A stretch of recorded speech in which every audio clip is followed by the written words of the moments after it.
आइए भाई साहब आइए। आइए देखिए, इनको जरा सा हम लोग इंट करें। 3 तक हो गया था, चौथा नंबर में चलेंगे।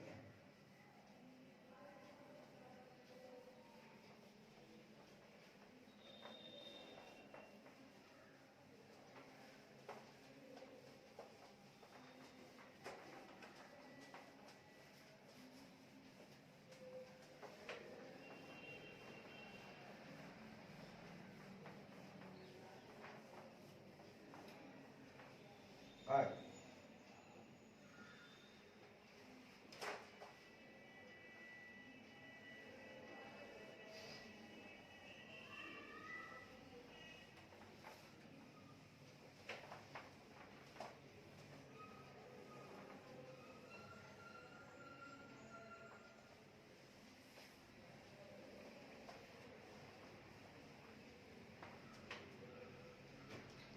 चौथा पॉइंट कहता है जी, where sums have been written off on a reduction of capital और रिवैल्यूएशन ऑफ एसेट्स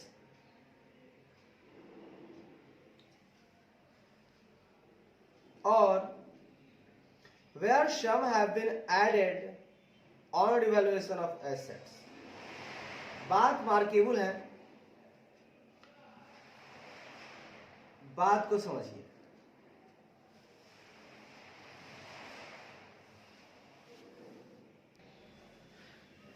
बढ़िया भाई साहब, कितना अच्छा बात बोले आप। भाई साहब ये बोल रहा है कि रिडक्शन ऑफ कैपिटल, वेयर मतलब जहां पूंजी में कमी। चौथा पॉइंट, जहां पूंजी में कमी या जहां पूंजी में कमी या रिवैल्यूएशन ऑफ एसेट्स या परिसंपत्तियों के पुनर्मूल्यांकन या परिसंपत्तियों के पुनर्मूल्यांकन, ठीक है, पुनर्मूल्यांकन पर रकम को बट्टे खाते में डाल दिया गया है।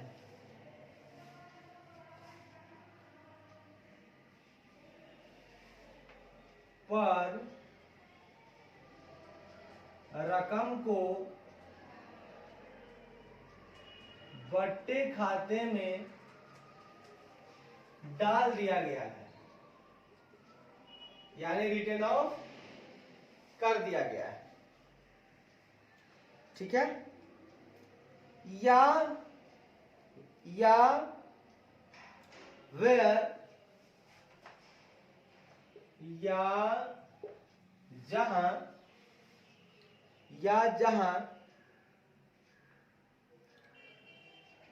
sums have been added on revaluation of assets, जहां परिसंपत्तियों के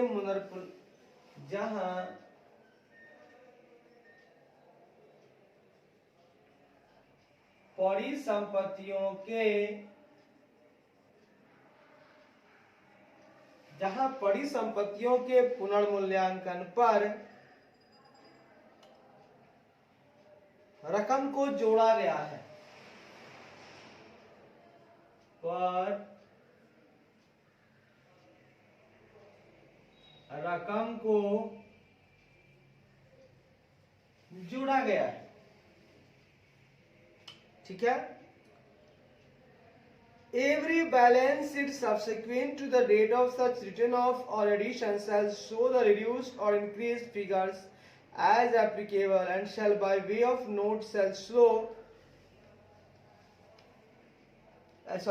notes also show the amount of the reduction or increase as applicable together with the date thereof for the first 5 years subsequent to the date of such reduction or increase।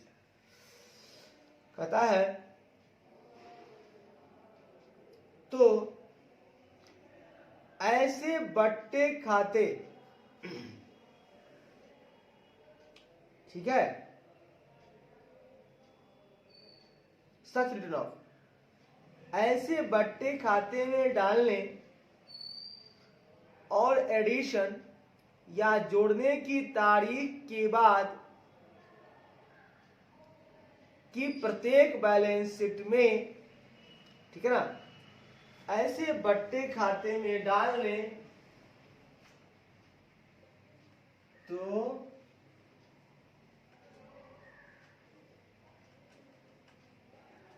ऐसे बट्टे खाते में डालने या जोड़ने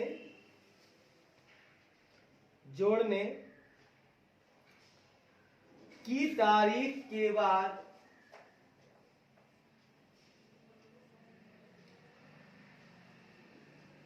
जोड़ने की तारीख के बाद कि प्रत्येक बैलेंस शीट में के बाद की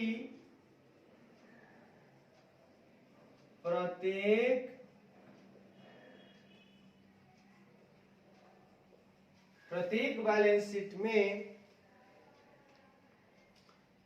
शीट में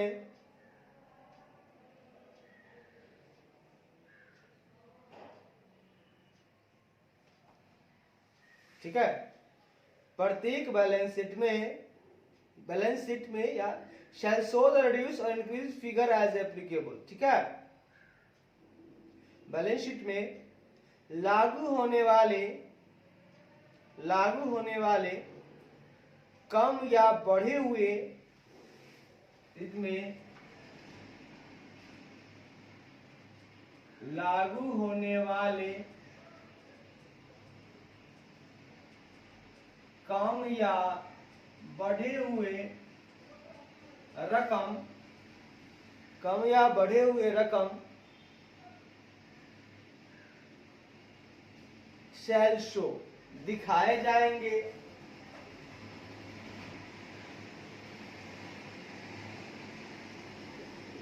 और shall by way of note also show, और एक नोट के माध्यम से, है ना, बाय वे ऑफ नोट, और एक नोट के माध्यम से,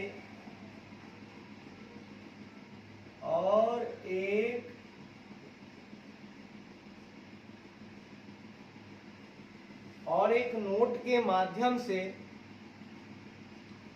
हाँ, माध्यम से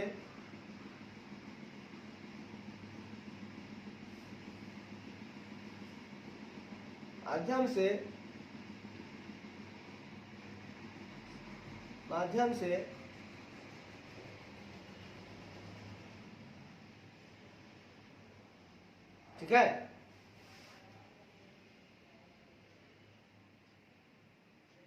माध्यम से ऐसे कटौती या वृद्धि की राशि, माध्यम से ऐसी कटौती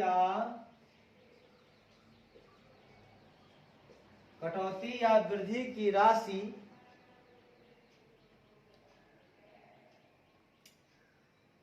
की तारीख के बाद, ठीक है, तारीख वृद्धि की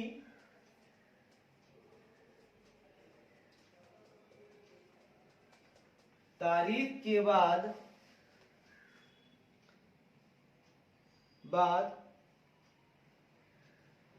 पहले 5 वर्षों के लिए, फॉर फर्स्ट 5 ईयर, पहले 5 वर्षों के लिए, पहले 5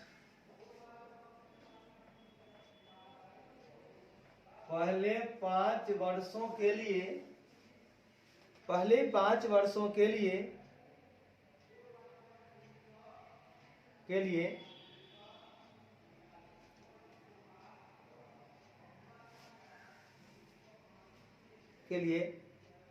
लागू कटौती या वृद्धि की राशि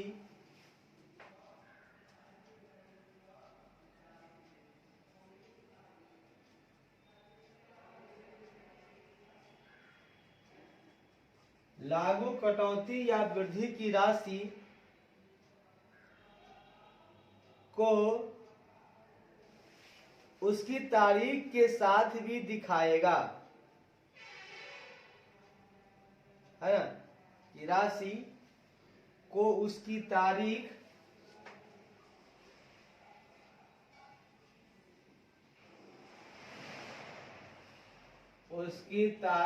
के साथ भी दिखाएगा। सर बात तो बहुत लंबा चौड़ा कर दिए सर। देखिए हाफ हाफ पढ़िए। कहता है where sums have been written off on reduction of capital और रिवैल्यूएशन ऑफ एसेट्स। ठीक है, ये लाइन हो गया। फिर है where sums have been added on revaluation of assets, दूसरा line assets every balance sheet subsequent to the date of such written off और एडिशंस, जो हो गया। शैल शो द रिड्यूस और इंक्रीज फिगर एज एप्लीकेबल, ये line खत्म। And shall by way of note also show the amount of reduction or increase as applicable together with the date thereof for the first 5 years subsequent to the date of such reduction or increase। देखिए भाई साहब, यहां बात ये हो गई कि जहां भाई साहब पूंजी में कमी या परिसंपत्तियों के पुनर्मूल्यांकन पर रकम को बट्टे खाते यानी कि रिटर्न ऑफ बट्टे खाते में डाल दिया है।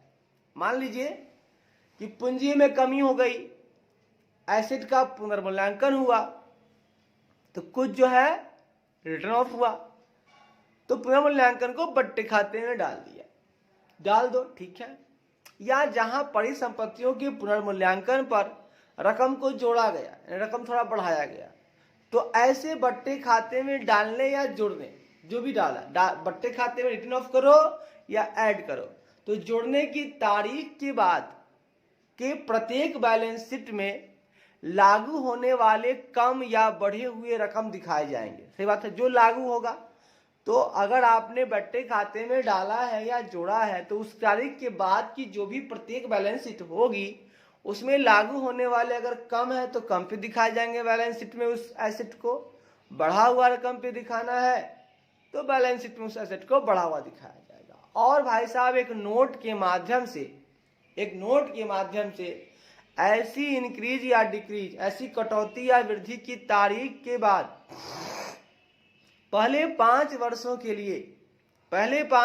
के लिए लागू कटौती या वृद्धि की राशि को उसकी तारीख के साथ भी दिखाएगा। देखिए क्या कह दिया, एक नोट लीजिए और ये जो कटौती हो रही है या वृद्धि हो रही है उस तारीख के बाद पहले 5 वर्षों के लिए, ज्यादा नहीं, 5 वर्ष तक, है ना, जो भी लागू कटौती या वृद्धि की राशि है उसको तारीख के साथ भी दिखाया जाएगा, है ना, डेट उसमें मारा रहेगा, है ना, उसकी तारीख के साथ भी दिखाया कि भाई फलने डेट में हमने इंक्रीज करके दिखाया है। ये नोट के माध्यम से आपको दिखाना होगा पूरे 5 साल तक, ठीक है, बढ़िया है।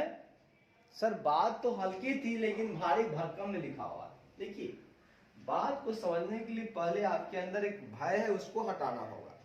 अब सिंपली देखिए ना, लिखा हुआ है where sums have been written off, जहां पर ऑफ ऑन रिडक्शन, मतलब कि क्या पूंजी की कमी में या एसेट के मूल्यांकन में, है ना, अगर कोई कमी आती है ना, तो उसको बट्टे खाते में, तो रकम को सम्स को क्या कहता है, बट्टे खाते में डाल दिया है।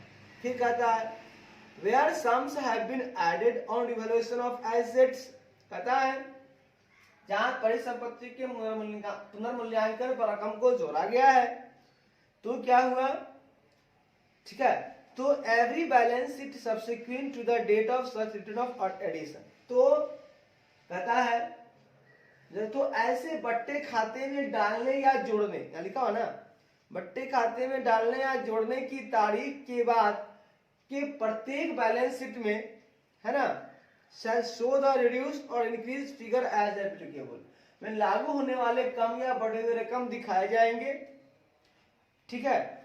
And shall by way of a note, और एक नोट के माध्यम से also show the amount of reduction or increase as applicable. एक नोट के माध्यम से ऐसी कटौती या वृद्धि की ऐसी वृद्धि दिखाई जाएगी, ठीक है, लागू कटौती दिखाई, लेकिन कब दिखाई जाएगी, किसके साथ दिखाई जाएगी, together with the date thereof for the first 5 years subsequent to the date of such reduction or increase. तो कहता है नोट के माध्यम से ऐसी कटौती या वृद्धि की तारीख के बाद पहले 5 वर्षों के लिए है ना, लागू कटौती या वृद्धि की राशि को है ना को डेट देयर ऑफ उसकी तारीख के साथ भी दिखाएगा, ठीक है ना, जो कट रही है, कटौती है, जो वृद्धि है, सबको दिखाओ जो लागू है, लेकिन तुम उसको एडिशन मतलब डेट के साथ दिखाओ भाव साहब, यही मैं कहना चाहता हूं। ठीक है भैया, दिखा देंगे। अब आइए भाई साहब, पांचवा पॉइंट क्या कहता है, इसमें पांचवा पॉइंट नहीं है बल्कि गोल गोल घूमता है, एक पॉइंट है, वो क्या कहता है सुनिए, बिंदु कहता है for each class of property plant and equipment, संपत्ति, संयंत्र और उपकरण, संपत्ति, संयंत्र और उपकरण, संपत्ति, संयंत्र और उपकरण के प्रत्येक वर्ग के लिए, फॉर ईच क्लास, उपकरण के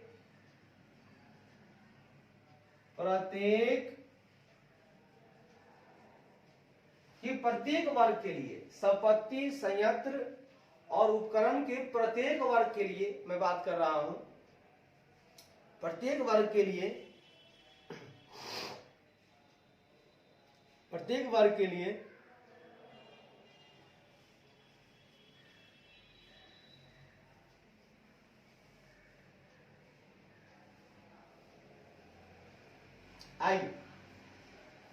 प्रत्येक वर्ग के लिए whether the entity has disclosed, whether the entity has, क्या इकाई ने के लिए,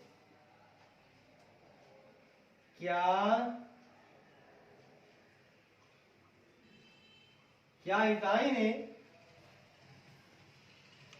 disclose a reconciliation of the gross and net carrying amounts at the beginning and end of the reporting period, कहता है कि लिए क्या इकाई ने रिपोर्टिंग अवधि की शुरुआत और अंत, क्या इकाई ने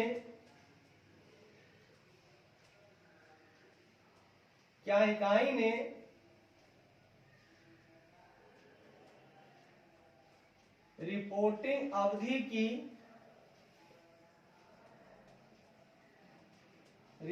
अवधि की शुरुआत और अंत में,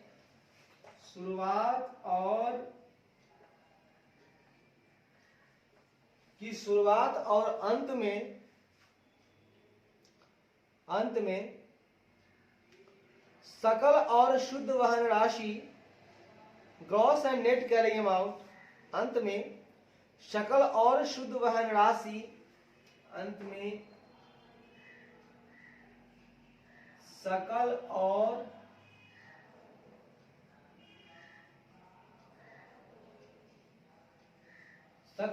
शुद्ध वहन राशि, सकल और शुद्ध वहन राशि के समाधान का खुलासा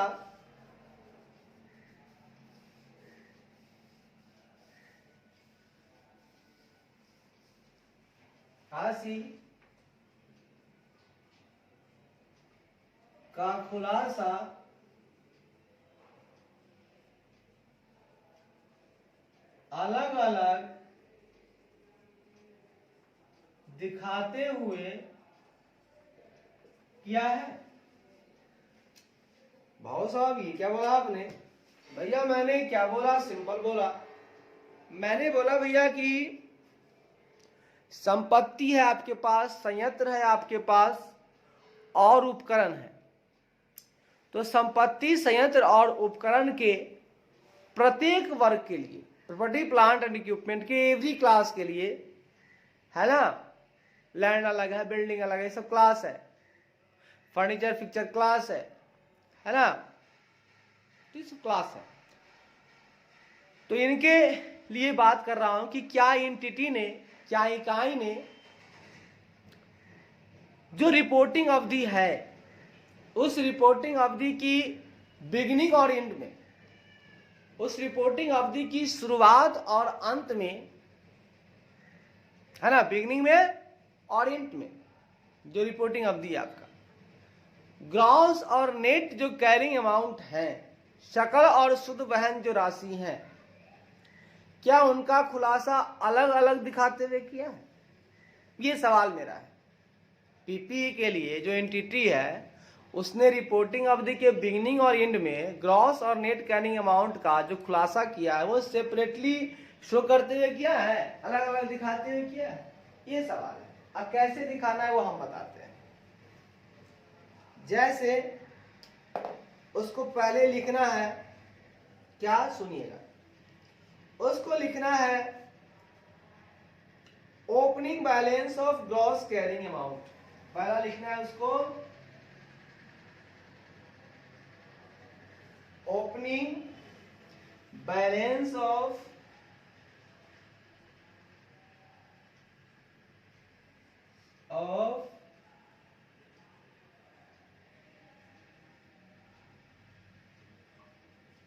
opening balance of gross carrying amount, यानी gross carrying amount, opening balance of gross carrying amount, सकल वहन राशि का प्रारंभिक शेष। पहला ऐसे लिखना है, सकल वहन राशि का प्रारंभिक शेष, ये आप पहले लिख लीजिएगा। Opening balance of gross carrying amount, सकल वहन राशि का प्रारंभिक शेष, सकल वहन राशि का प्रारंभिक शेष, इसको आपने लिख लिया। हाँ जी, बढ़िया किया। इसके बाद हम लोग ना एथिक्स को ले लेंगे, ठीक है ना, एथिक्स को समझ लेंगे, पढ़ेंगे बढ़िया से। इसको थोड़ा पढ़ने में ये भी बुझा रहा है, अजब गजब करते हैं सबसे, बाकी वाले सब जो है वो सही है।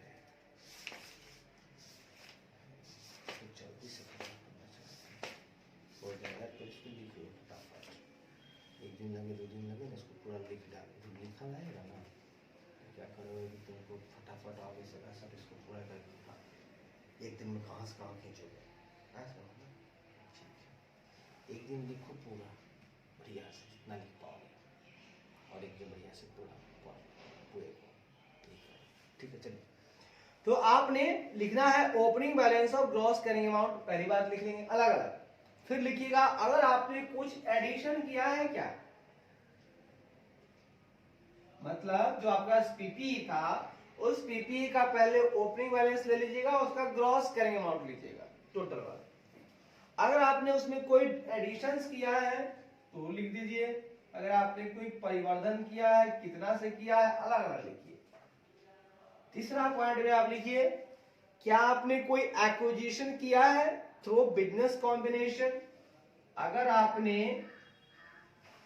कोई एक्विजिशन किया है through business, acquisitions through business combination, भाई साहब बिजनेस कॉम्बिनेशंस के माध्यम से आपने कोई एक्विजिशन किया है, व्यावसायिक संयोजनों के माध्यम से अधिग्रहण, व्यावसायिक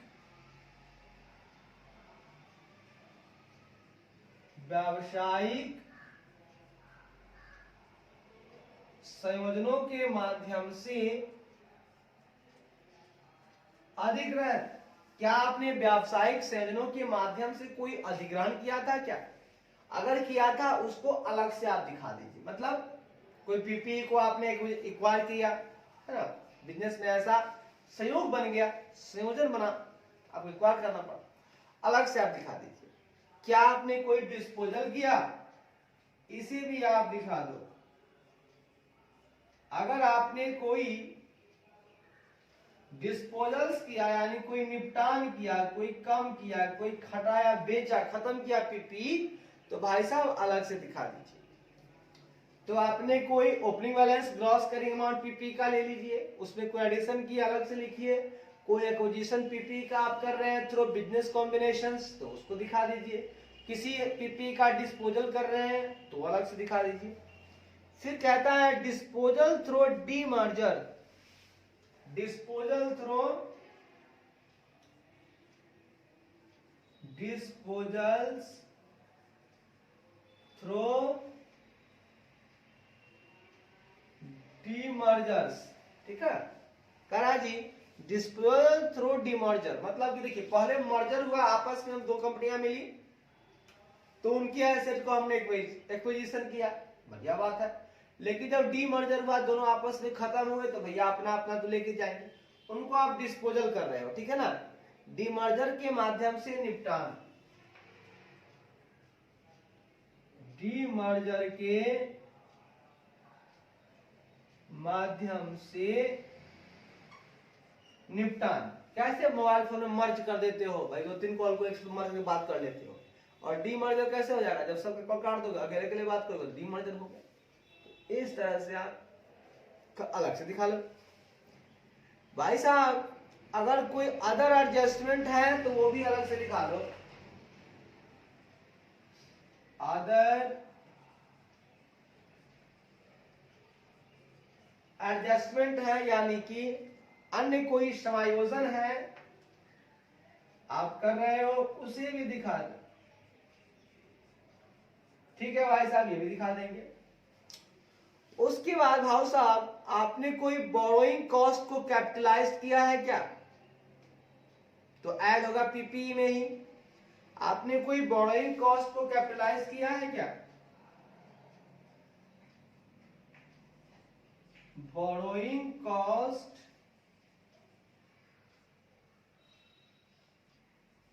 को आपने कैपिटलाइज किया है क्या भाई साहब? यानी उधार लेने की लागत को पूंजीकृत किया गया है क्या?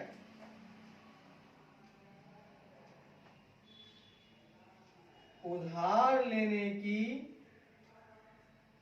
लागत को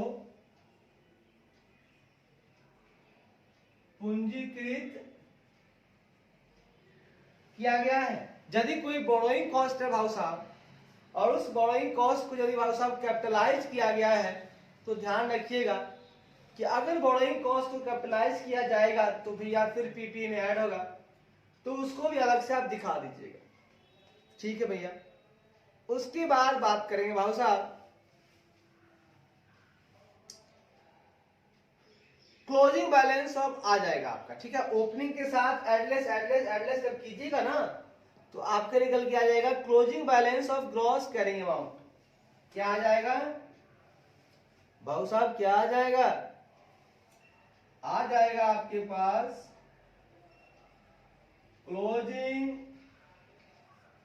closing balance of gross carrying amount, balance of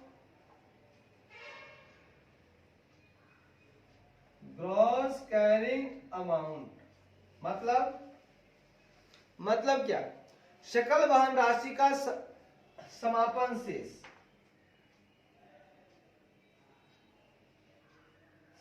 सकल वहन राशि का अंतिम शेष बोलिए, ठीक है, या समापन शेष, जो दिल में आए बोल दीजिए। तो इस तरह से हम लोगों ने इस पार्ट को दिखा लिया। अब थोड़ा सा और आगे बढ़ेंगे। तो इसमें हमने क्या किया भाव साहब कि अगर हमने यहां पर हमें जो है ना पीपी के प्रत्येक वर्ग के लिए है ना रिपोर्टिंग अवधि का शुरुआत और अंत में जो शक्ल वाला हम शक्ल वाला ले रहे हैं, शक्ल वाला और शुद्ध वहन राशि का खुलासा अलग अलग दिखाते हुए करना है, ठीक है। ओपनिंग लेके क्लोजिंग पे पहुंचिए। तो शक्ल का ले रहे हैं तो पहले लेंगे opening balance of gross carrying amount PP का, अगर उसमें कुछ एडिशन है वो ऐड कर देंगे। अगर हमें कोई एक्विजिशन मिल रहा है थ्रू बिजनेस कॉम्बिनेशन, एक्विजिशन हो रहा है तो ऐड कर लेंगे, कोई डिस्पोजल हो रहा है तो घटा देंगे, कोई डिस्पोज हो रहा है थ्रू डीमर्जर, एक्विजिशन हुआ है, बिजनेस में कॉम्बिनेशन हुआ है, दो बिजनेस आपस में जुड़े हैं तो एक्विजिशन हुआ है तो आया है, और मर्जर नहीं होकर डीमर्जर हो गया मतलब दोनों कंपनियां हट रही हैं तो भैया जाएगा, तो डिस्पोज हो रहा है हटा देंगे, कोई अदर एडजस्टमेंट होगा प्लस माइनस का वो कर लेंगे, कोई बोरोइंग कॉस्ट है ना, जो कैपिटलाइज्ड हो गया है मतलब इसी के ऊपर हुआ है जोड़ लेंगे, और इस तरह से क्लोजिंग बैलेंस ऑफ आएगा क्या, ग्रॉस कैरिंग अमाउंट। सर बहुत बढ़िया बात बताई आपने। अब प्यारी प्यारी बातें थोड़ी सी और करेंगे हम लोग, मीठी मीठी बातें हो रही हैं यहाँ पे अभी, इसी बात को थोड़ा सा और देखते हैं।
अब थोड़ा सा और बात करेंगे जी। For each class of property plant and equipment, कहता है संपत्ति संयंत्र और उपकरण के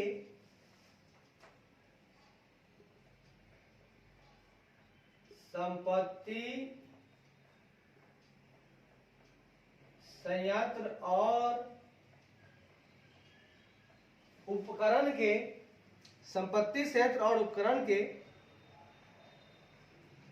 प्रत्येक वर्ग के लिए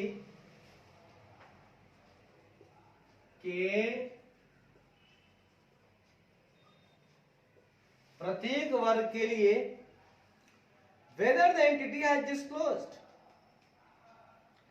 क्या इकाई ने खुलासा किया है, क्या इकाई ने खुलासा किया है प्रॉपर्टी प्लांट एंड इक्विपमेंट के प्रत्येक वर्ग के लिए, एवरी क्लास के लिए क्या इकाई ने खुलासा किया है। क्या खुलासा करना है सुनिए, छोटी मोटी बातें हैं। सबसे पहली बात है ओपनिंग एक्यूमुलेटेड डिप्रिसिएशन, ओपनिंग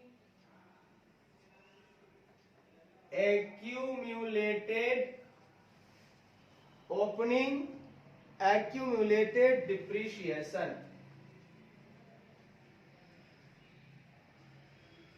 ठीक है, यानी प्रारंभिक संचित मूल्यह्रास, प्रारंभिक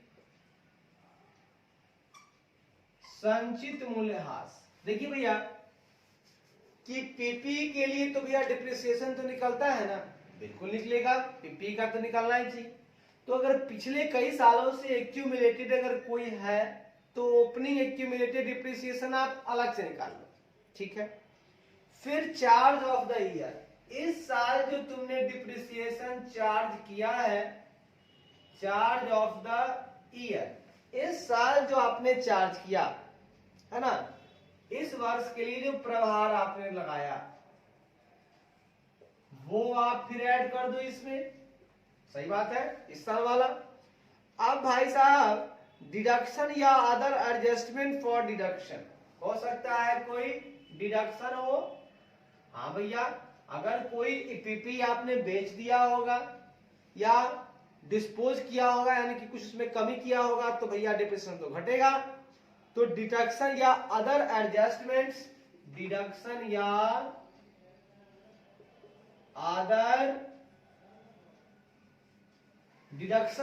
अदर एडजस्टमेंट्स फॉर डिप्रिसिएशन,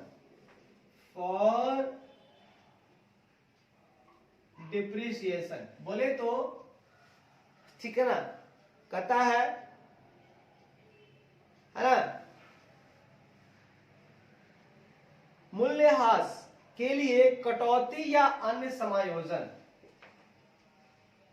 मूल्यह्रास के लिए कटौती या अन्य समायोजन, ये भी बढ़िया बात है। कुछ घटी उठी मिली तो घटा लिए। अच्छा, अब जाके भाव साहब आ जाएगा आपके पास क्लोजिंग एक्यूमुलेटेड डिप्रिसिएशन, बस यही निकालना है, क्लोजिंग एक्यूमुलेटेड डिप्रिसिएशन, यानी अंतिम संचित मूल्यह्रास, अंतिम बोलिए, समापन बोलिए, संचित मूल्यह्रास। तो भाई साहब यहां हमने समझा कि अगर आपके पास पीपी है तो डिप्रिसिएशन की बातें तो होंगी, तो आप ओपनिंग एक्यूमुलेटेड डिप्रिसिएशन ले लीजिएगा। अगर आपको इस साल कोई चार्ज होता है डिप्रिसिएशन तो ऐड करके चार्ज कर दीजिएगा। अगर आपने कोई डिडक्शन किया है, यानी कि कोई पीपी को बेच दिया या कम किया, उसका वैल्यू कम गया, तो डिडक्शन हुआ या अदर एडजस्टमेंट हुआ डिप्रिसिएशन का, वो दिखा दीजिएगा। लास्ट में रहेगा आपको क्लोजिंग एक्यूमुलेटेड डिप्रिसिएशन, जो अंतिम बोलिए, समापन बोलिए, वो संचित से निकल जाएगा। आगे कहता है for each class of property plant and equipment, संपत्ति, संयंत्र और उपकरण के, हाँ बाबू साहब, उपकरण के प्रत्येक वर्ग के लिए, उपकरण के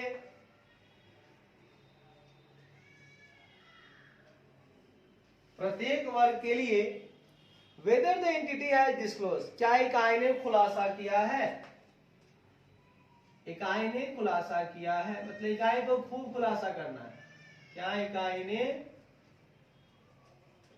खुलासा किया है। भाऊ साहब क्या खुलासा करना है, जैसे ये तो डिप्रिसिएशन हो गया। देखिए ये जो पीपी होता है ना, उसमें आपको दो तरह की होती हैं, कुछ पे तो डिप्रिसिएशन निकलता है फिक्स एसेट पे, और एक होता है मूवेबल, एक होता है इमूवेबल, ठीक है। तो जो मूवेबल होता है उस पे आपको इम्पेयरमेंट निकलता है, डिप्रिसिएशन की जगह पर क्या नाम होता है उसका, इम्पेयरमेंट, है ना, ह्रास। तो ह्रास का वैसे निकाल दीजिए, opening accumulated impairment losses, opening equipment, sorry opening accumulated impairment losses, ठीक है। प्रारंभिक संचित क्षति नुकसान, प्रारंभिक संचित नुकसान बोलिए, इम्पेयरमेंट लॉस भी दो बोलना है, बोलिए आगे बढ़िए। इम्पेयरमेंट लॉस जो इस साल हुआ,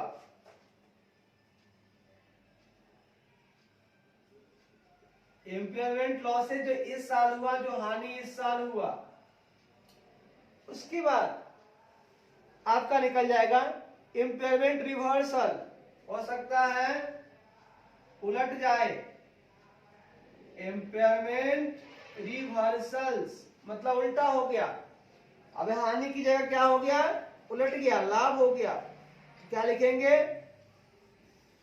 हानि का उल्टा उत्क्रमण बोलिए, ठीक है, हानि उत्क्रमण। लास्ट में आएगा भाव साहब closing accumulated impairment loss, closing accumulated impairment losses, आएगा क्लोजिंग एक्यूमुलेटेड इम्पेयरमेंट लॉसेस। तो भाव साहब इसमें हमने क्या किया? जो किया बढ़िया किया भाई साहब, मजा आ गया भाई साहब। इम्पेयरमेंट लॉस के लिए भी हम लोगों ने क्या किया? ओपनिंग एक्यूमुलेटेड इम्पेयरमेंट लॉस लिया, उसमें हम लोगों ने जो इम्पेयरमेंट लॉस हुआ इस बार वो दिया हमने, जो इम्पेयरमेंट हमारा रिवर्सल हो गया वो हमने अलग दिया, और लास्ट में मेरे पास आ गया क्लोजिंग एक्यूमुलेटेड इम्पेयरमेंट लॉस। इस तरह से पीपीई के प्रत्येक वर्ग के लिए इकाई को बहुत ज्यादा हर कुछ खोलना है, डिप्रिसिएशन के लिए खोलना है, इम्पेयरमेंट लॉसेस के लिए खोलना है, और उसके पहले उन्होंने ग्रॉस कैरिंग अमाउंट के लिए खोला था। इन सबों के लिए खोल खोल कर आप जो है कि काम कर ले, सही रहेगा। तो भैया अब तो आज के लिए इतना ही है, अब विशेष चर्चा और करते हैं इस पे, और फिर देखते हैं आगे कहां तक हम लोग आज जा सकते हैं। प्रयास रहेगा आज फिर थोड़ी देर के बाद फिर से स्टार्ट करें और बहुत ज्यादा आगे बढ़ें, आगे भी देखते हैं कहां तक क्या हो सकता है। तब तक के लिए धन्यवाद।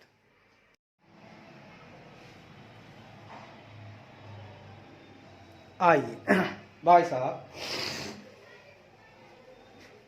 आइए मेरे प्यारे प्यारे बच्चों, मेरे मुन्ना, मेरे बंधु,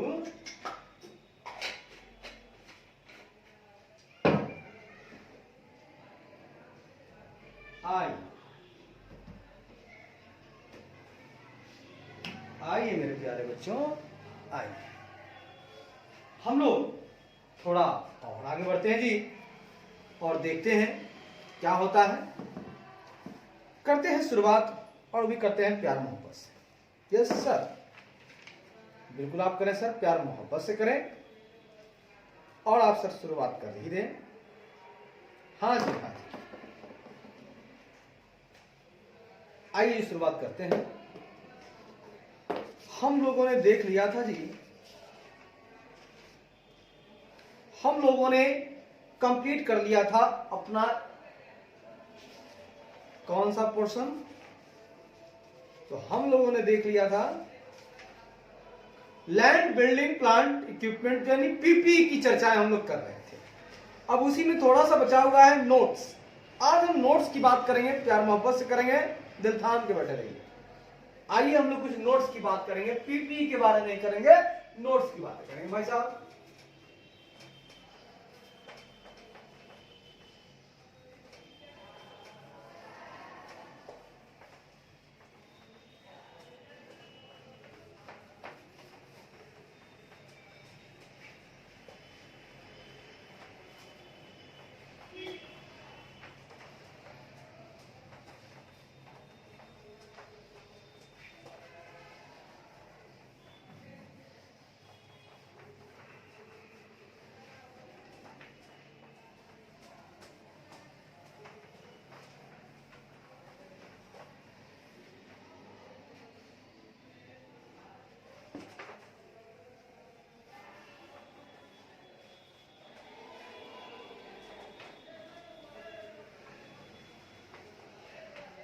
आइए भाव साहब, आइए नोट है आपके पास, नोट बताएंगे हम, तीन नोट बताएंगे बस, उसके बाद चालू करेंगे इनटैंजिबल। ठीक है सर, नोट्स को देखिएगा क्या कहता है, नोट सुनिए।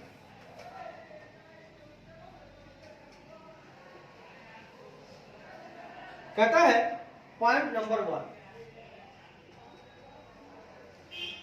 title deeds of immovable property, title deeds of immovable property not held in the name of the company.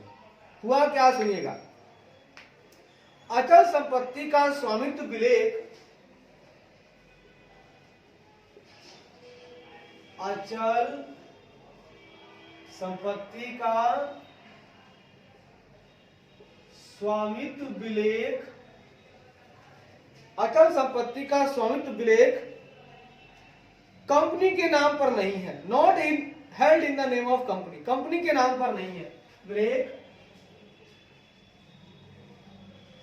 Company के नाम पर नहीं है। भाई साहब क्यों नहीं है, कंपनी के नाम पर नहीं है, तो क्या करना होगा, सुन के लिखिएगा। The company shall provide the details of all the immovable property other than properties where the company is the lessee and the lease agreement are duly executed in favor of the lessee whose title deeds are not held in the name of the company in format given below। भाई साहब एक हम नीचे दे रहे हैं जो table है ना, उनके लिए दे रहे हैं, उन सारे इमूवेबल प्रॉपर्टी के लिए दे रहे हैं, है ना, जिनका टाइटल डीड भाई साहब कंपनी के नाम पर नहीं है। ठीक है, लेसी वाला छोड़कर, लीज एग्रीमेंट वाला को छोड़कर। देखिए क्या कहता है, कहता है कंपनी नीचे दिए गए प्रारूप में, कंपनी नीचे दिए गए प्रारूप में, कंपनी नीचे दिए गए प्रारूप में, ठीक है, कंपनी नीचे दिए गए प्रारूप में सभी अचल संपत्ति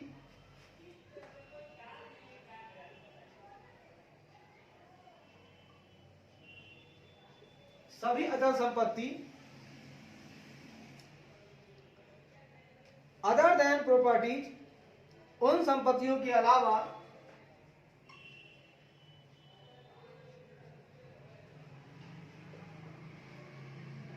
वेयर, जहां, उन संपत्तियों के अलावा जहां कंपनी इज द लेसी, जहां कंपनी पट्टेदार है,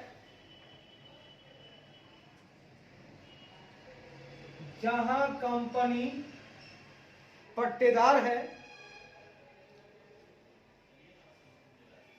और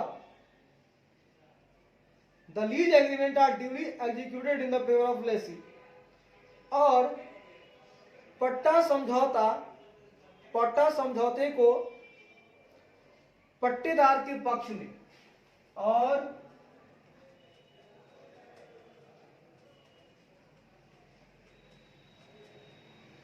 पट्टा समझौते को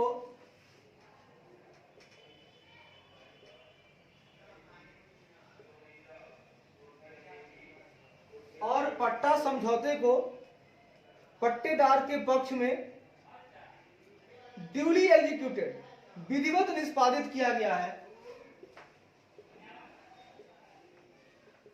विधिवत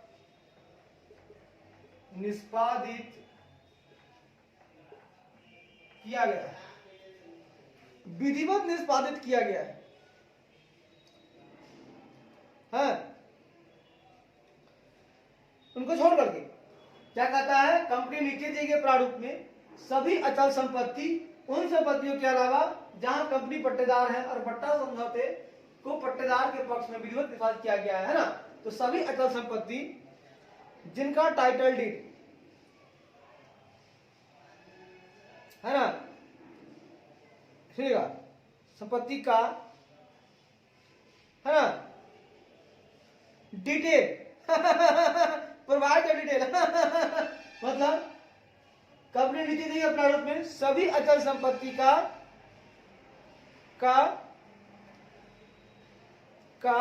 विवरण प्रदान करेगी,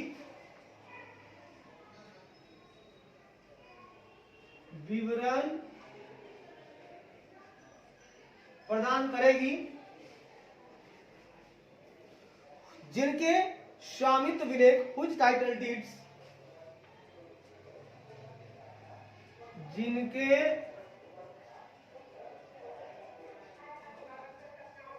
जिनके स्वामित्व विलेख are not held in the name of the company, विलेख कंपनी के नाम पर नहीं है, विलेख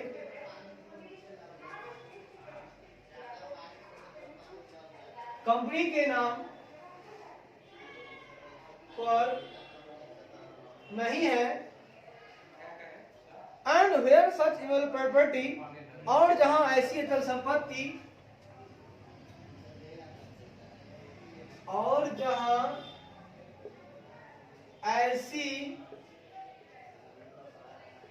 जहां ऐसी अचल संपत्ति, ठीक है, is jointly held with others, दूसरों के साथ संयुक्त रूप से रखी गई है। अचल संपत्ति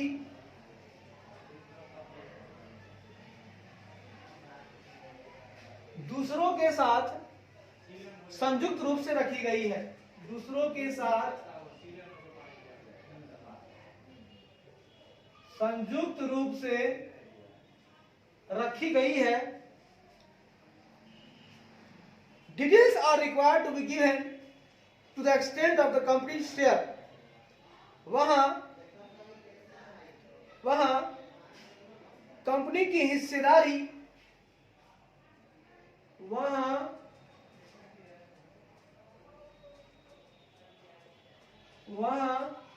कंपनी की हिस्सेदारी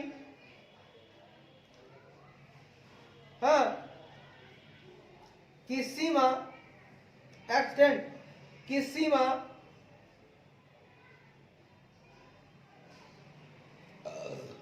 तक विवरण देना आवश्यक है।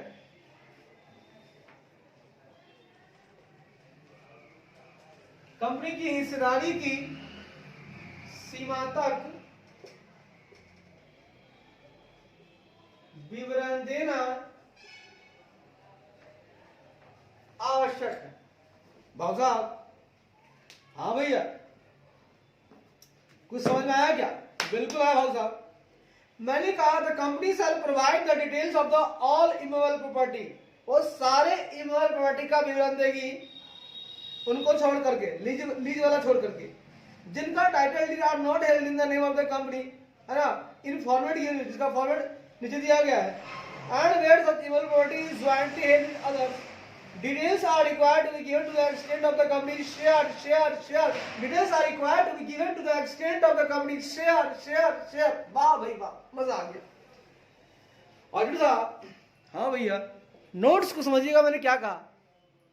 मैंने कहा भैया कि कंपनी जो है नीचे दिए गए प्रारूप में, फॉर्मेट नीचे दिया गया है, गिवन बिलो फॉर्मेट, उस फॉर्मेट में सभी अचल संपत्ति, जिसे बोल सकते हैं आप इमूवेबल प्रॉपर्टी, सभी अचल संपत्ति, बट उन संपत्तियों के अलावा, other than those property where, जहां कंपनी क्या है, लेसी है, कंपनी पट्टेदार है।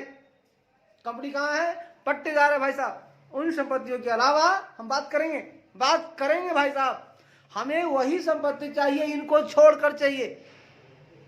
तो कंपनी जो है नीचे दिए गए प्रारूप में सभी अचल संपत्ति, सभी इमूवेबल प्रॉपर्टी, उन संपत्तियों के अलावा जहां कंपनी पट्टेदार है, और लीज एग्रीमेंट जो है, पट्टा समझौते जो है, उनको पट्टेदार के पक्ष में विधिवत निष्पादित किया गया है। लीज का जो एग्रीमेंट है वो लेसी के बिहाफ में, फेवर में ड्यूली एग्जीक्यूटेड है, कोई दिक्कत वाली बात नहीं है, वहां कोई सवाल उठाने वाली बात नहीं है, वहां विधिवत निष्पादित है, ड्यूली एग्जीक्यूट हुआ है। जब पट्टा समझौता है तो बाकी और समझौते की क्या जरूरत है, इसलिए उनको छोड़ दिया जाए। उनके लिए नियम कानून जो वो बता रहा है, पट्टा समझौता, उनमें काम चल जाएगा, लेकिन बाकी उसके अलावा जो भी अचल संपत्ति है उनका विवरण प्रदान करेगी कंपनी, आपको प्रदान करेगी भाई साहब।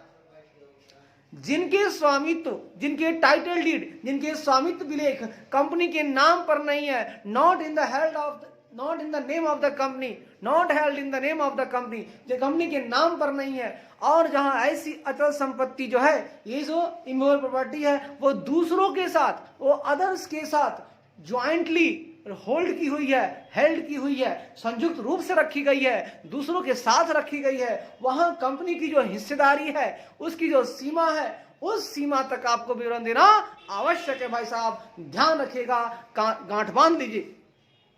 मैंने कहा भैया स्वामित्व विलेख तो आपके नाम पर नहीं है, उसका तो विवरण आप दोगे, लेकिन कुछ ऐसा होता है कि ज्वाइंटली कुछ सामान रखा हुआ है, दूसरों के साथ रखा हुआ है, अब वहां क्या होगा भैया, दूसरे का नहीं चाहिए, लेकिन कंपनी की जो शेयर है जहां तक, उस सीमा तक तो मुझे विवरण चाहिए, वो आवश्यक है। बढ़िया है भाई साहब, आगे बढ़िए भाई साहब। हाँ जी हाँ, अब भाई साहब टेबल की बात करूंगा मैं, और टेबल आपको दिखाऊंगा। टेबल कैसा होगा, अगर not in the name of the company, company के नाम पर अगर टाइटल डीड नहीं है, तो आपको देना होगा इस टेबल के हिसाब से पूरा विवरण, और टोटल इमूवेबल प्रॉपर्टी का देना होगा विवरण। काम ऐसे नहीं चलेगा भाई साहब। हाँ जी, बिल्कुल आप जैसा चाहेंगे भाई साहब वैसा होगा। आइए भाई साहब, आइए प्यार मोहब्बत से आइए, मुस्कुराते हुए गाते आइए। देखिए भाई साहब, इसमें टेबल बनाने के लिए 1 2 3 4 5 6 7, इसमें 7 खांचे खींचने होंगे भाई साहब, 7 खांचे, गिनकर 7 खांचे। ले भैया ले, एक लंबी लाइन भाई साहब, दूसरी लंबी लाइन, और इसमें भाई साहब 7 है, 1 गो 2 गो 3 गो 4 गो 5 गो 6 गो, हो गया 7 गो। देख भैया 1, देख भैया 2, देख भैया 3, देख भैया 4, देख भैया 5, देख भैया 6, और देख भैया 7। ये ले भैया 7 पार्ट में हमने बांट दिया। भाई साहब पहली पार्ट में आप लिखोगे क्या, relevant line item in the balance sheet. हाँ, बैलेंस शीट में प्रासंगिक लाइन आइटम, तो लिखेंगे relevant line item, relevant line item, relevant line item in the balance sheet. भाई साहब बैलेंस शीट में जो भी संबंधित, जो भी प्रासंगिक आइटम होगा ना, लाइन बाय लाइन लिखा हुआ होगा, बस सेम टू सेम यहां भी लिख दो बाबू, line by line, line by line, पंक्तिबद्ध, ठीक है ना। बैलेंस शीट में प्रासंगिक,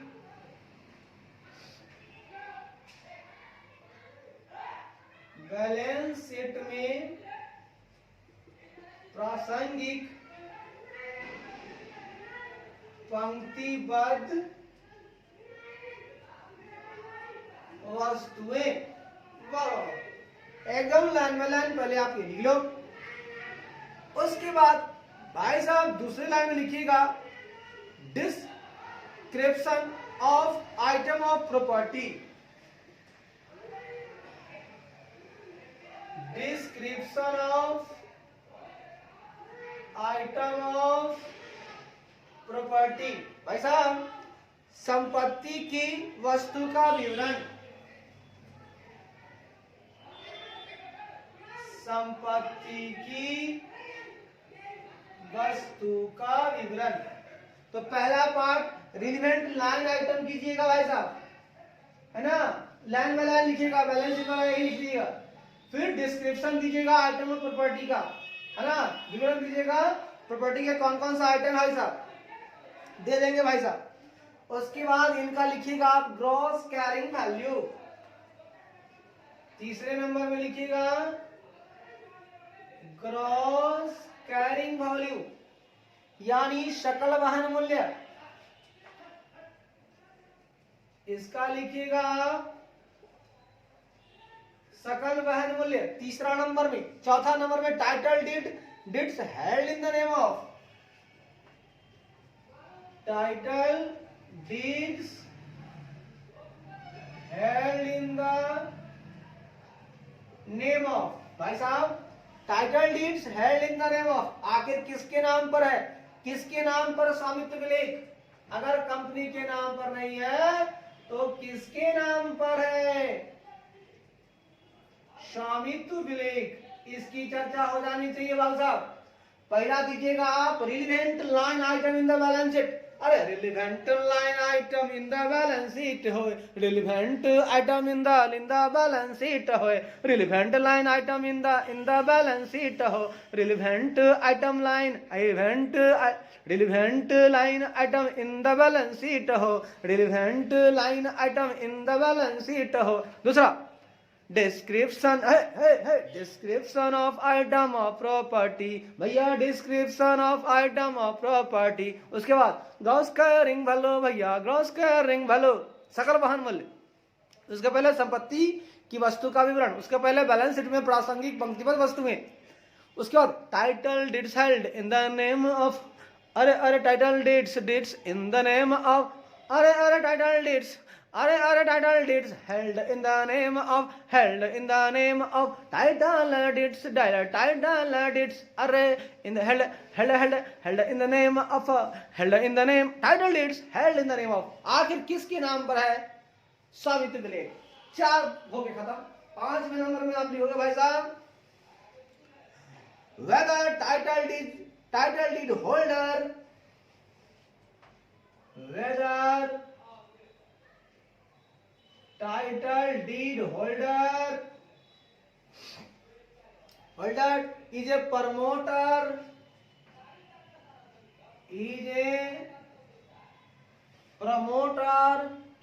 comma director,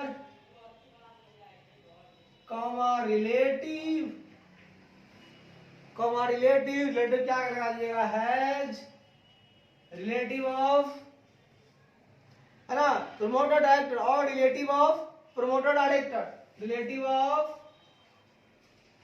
प्रमोटर,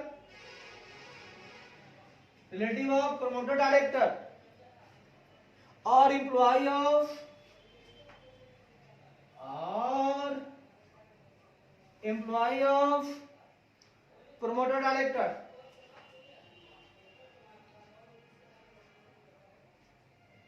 भाई साहब ये क्या बोला आपने, मैंने बोला वेदर, अगर टाइटल है किसके नाम पर, अगर मैं चेक कर रहा हूं क्या title deed holder is a promoter, क्या वो प्रमोटर है, प्रवर्तक है, क्या वो डायरेक्टर है, क्या वो निदेशक है, या वो रिलेटिव है किसका, प्रमोटर डायरेक्टर का, है ना, या कि वो एम्प्लॉय है किसका, प्रमोटर डायरेक्टर, या तो प्रमोटर या डायरेक्टर, नहीं तो रिलेटिव है उस दोनों का, नहीं तो एम्प्लॉय है दोनों का।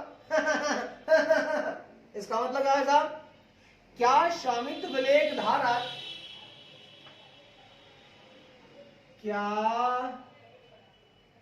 स्वामित्व विलेख धारक, प्रवर्तक,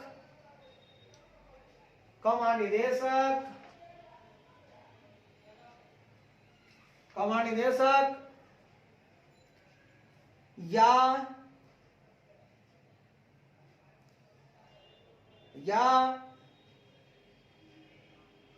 प्रमोटर या निदेशक का रिश्तेदार, या प्रवर्तक या निदेशक का रिश्तेदार,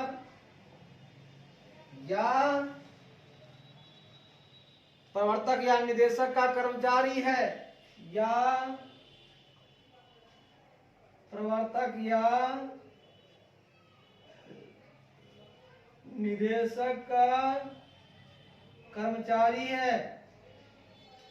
भाऊ साहब ये बात वाके कहीं समझ ले जाओ, हमने पांचवा नंबर भी बता दिया खोलकर। पहला नंबर बताया क्या जी भाई साहब, line item, relevant line item in the balance sheet, फिर description of item of property, उसके बाद ग्रॉस कैरिंग वैल्यू, उसके बाद held in the name of, title deeds held in the name of, उसके बाद whether title deed holder is a promoter, comma director, या relative of promoter या director, या employee of promoter director, यानी कि क्या स्वामित्व विलेख का जो धारक है वो प्रवर्तक है या निदेशक है, या प्रवर्तक निदेशक का रिश्तेदार है, या प्रवर्तक निदेशक का कर्मचारी है, क्या है बताओ। 5 पॉइंट हो गया सर। छठा पॉइंट आएगा खांचे का, property held since which date, property held since which date, since which date, किस तारीख से संपत्ति रखी गई है, किस तारीख से संपत्ति रखी गई है बाबू साहब, ये बताइए। और लास्ट में बताइएगा reason for not being held in the name of the company, reason for not held in the name of company, double star मारिए, रीजन बताइए। Reason for not held in the name of company, reason for not being छूट रहा है भाई साहब, not being held in the name of the company, in the name of the company, the छूट रहा है, यानी कंपनी के नाम पर ना होने का कारण, कंपनी के नाम पर न होने का कारण। ए भाऊ साहब, अगर आपकी प्रॉपर्टी कंपनी के नाम पर नहीं हो साहब, तो उनसे 7 टेबल के 7 खांचे में ये सारी बातें उनसे पूछनी होंगी। पहला relevant line item in balance sheet, उसके बाद description of item of property, उसके बाद ग्रॉस कैरिंग वैल्यू, उसके बाद चौथा नंबर में है ना title deed held in the name of, उसके बाद title deed holder, whether title deed holder whether title deed holder is a promoter director or relative of promoter director और employee of promoter director। उसके बाद date बताइएगा आप हमको, property held since which date, property held since which date, property held since which date, किस तारीख से संपत्ति रखी गई है दूसरे के नाम पर, और आगे बताइए कारण, क्या वजह है कि कंपनी के नाम पर नहीं है वो संपत्ति। Reason for not being held in the name of the company, reason for not being held in the name of the company, reason for not held in the reason for not being held, reason for not being held in the name of the company, reason for not held, reason for not being held reason for not being held in the name of the company, in the name of the company, reason for not held reason for not being held reason for not being held reason for not being held in the name of the company। इतनी बातों का हमको विवरण दीजिएगा। अब आइए अगर हम बात करें रिलेवेंट लाइन आइटम, उसमें लिखिएगा लाइन बाय लाइन, क्या लिखिएगा आप, लिखिएगा पीपीई क्या लिखिएगा PPE, property plant and equipment, PPE. और इसमें एक आइटम लिख दिया हमने कोई भी प्रॉपर्टी का, जैसे लैंड एंड बिल्डिंग, ये भी क्या है पीपी, हमने एक पॉइंट ले लिया लैंड एंड बिल्डिंग, भूमि और भवन, क्या ले लिया हमने, इसका विवरण मैं दे रहा हूं, ठीक है।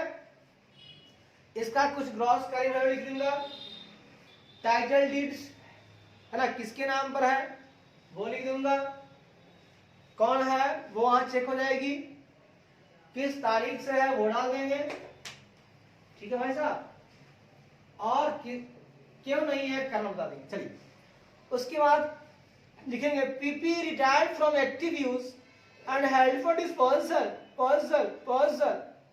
तो पहला तो मैंने पीपी दे लिया, अच्छी बात है। दूसरा पॉइंट इसमें डालेंगे भाई साहब, मान लीजिए पीपी में लिए इन्वेस्टमेंट प्रॉपर्टी, पीपी एक ले लिए, अब लिखेंगे इन्वेस्टमेंट प्रॉपर्टी, इन्वेस्टमेंट प्रॉपर्टी यानी संपत्ति वाला, निवेश वाला, है ना, निवेश वाली संपत्ति, इन्वेस्टमेंट प्रॉपर्टी। हाँ, निवेश वाली संपत्ति, है ना, हमने प्रॉपर्टी में इन्वेस्टमेंट कर दिया, है ना। तो मान लीजिए मैंने किया लैंड बिल्डिंग में, उसका भी सब चीज दे देंगे।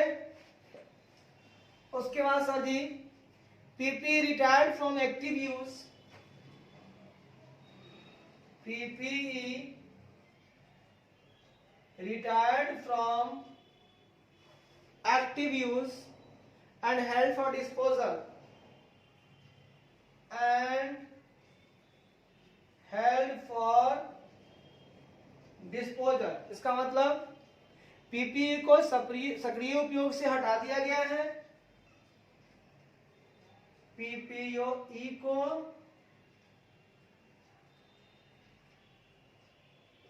सक्रिय उपयोग से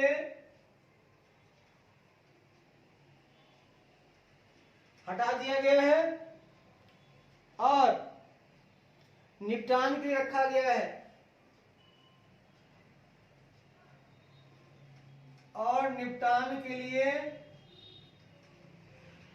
रखा गया है। भाई साहब एक पॉइंट ये भी आपको आ सकता है कि साहब पहला पॉइंट में पीपी में कौन हो गया, लैंड बिल्डिंग, सब उसकी बातें लिख देंगे। उसके बाद भी कोई इन्वेस्टमेंट वाली प्रॉपर्टी है क्या, हाँ लैंड में बिल्डिंग है, उसके बाद से लिख देंगे। उसका भाई साहब पीपी रिटायर्ड हो गया फ्रॉम एक्टिव यूज से, अब क्या होगा, और हेल्ड फॉर डिस्पोजल है। बाप रे बाप, कह रहा है पीपी की सक्रिय उपयोग से हटा दिया गया है, एकदम एक्टिविज्म नहीं है वो, अब बिना काम का है, और निपटान के लिए, डिस्पोजल के लिए तैयार है, अब खत्म है उसका बाजार। वो कौन है, मान लीजिए लैंड बिल्डिंग है, माना कि लैंड एंड बिल्डिंग ही है वो, उसके बारे में भी सब कुछ लिख दीजिए। लास्ट में कुछ अदर्स वाली बातें बच रही हैं क्या, लास्ट में अगर अदर्स वाली बातें होंगी भाई साहब, अदर्स के बारे में भी सब कुछ डाल दो बाबू साहब। ले भगवान ले, हो गया तेरा तैयार टेबल, इसी टेबल का उपयोग करके मजा लियो। मैंने बोला कि 7 आइटम में टेबल बनेगा। पहला relevant line item in the balance sheet, उसके बाद description of the property, description of item of property, उसके बाद ग्रॉस कैरिंग वैल्यू, उसके बाद title deed held in the name of, उसके बाद whether title deed holder is a promoter director या relative of promoter director या employee of promoter director, उसके बाद विच डेट किस तारीख से उसने हुआ है, property held since which date, property held since which date, और रीजन बताइए क्यों नहीं है, name of the company, reason for not being held in the name of the company. तो मान लीजिए उसमें रिलेवेंट लाइन आइटम में हो सकता है पीपी हो सकता है, पीपी में डिस्क्रिप्शन में लाइन बिल्डिंग डाल लीजिए, रिलेवेंट आइटम जो होता है बैलेंस शीट में वो हो सकता है इन्वेस्टमेंट प्रॉपर्टी हो, वो भी लैंड बिल्डिंग हो, डाल दो उसका सब कुछ। उसके बाद हो सकता है कि पीपी रिटायर्ड हो गया होगा, यस, तीसरा पॉइंट हो सकता है बैलेंस शीट में कि PP retired from active use and held for disposal, हो सकता है पीपी को सक्रिय उपयोग से हटा दिया गया है और निपटान के रखा गया है, हो सकता है लैंड बिल्डिंग हो, सब कुछ दीजिए, और लास्ट में अदर्स करके सब कुछ दीजिए, अदर्स का भी सब कुछ दीजिए। इस तरह से 7 लाइन ऊपर बनाइएगा, 1 2 3 4 लाइन नीचे बनाइएगा, है ना। अच्छा है सर, यहां तक तो बात सुना गई। अब हमने हैज और स्टार की बात करी थी भाई साहब। अच्छा एक बात ध्यान रखिएगा, पीपी जो यहां बनाए हैं इसमें एक बात वहां लिखना होगा इंडिकेट करने के लिए, वहां कह रहा है also indicate if in dispute, यहां कह रहा है भाई साहब also indicate if in dispute,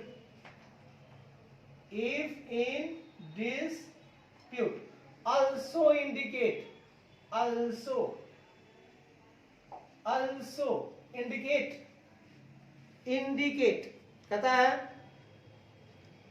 यदि विवाद हो तो यह भी बताएं, हाँ, यदि विवाद हो तो यह भी बताएं, यदि विवाद हो तो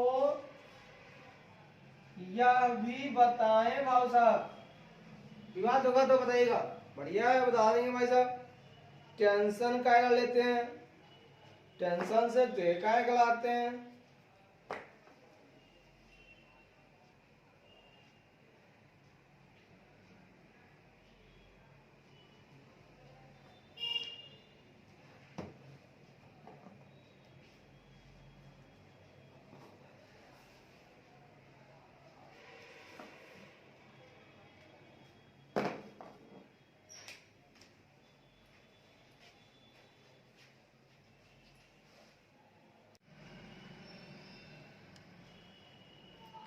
आइए भाई साहब आइए।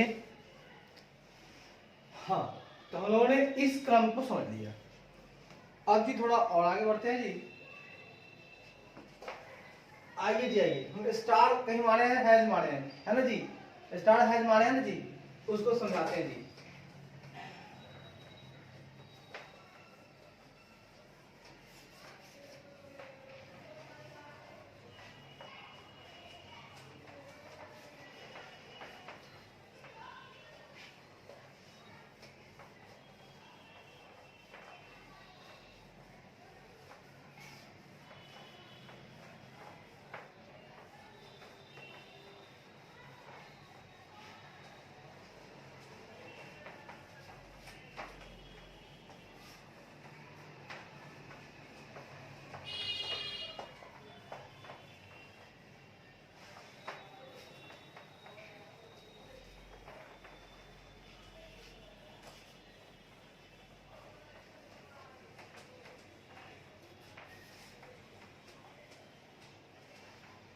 आइए जी आइए।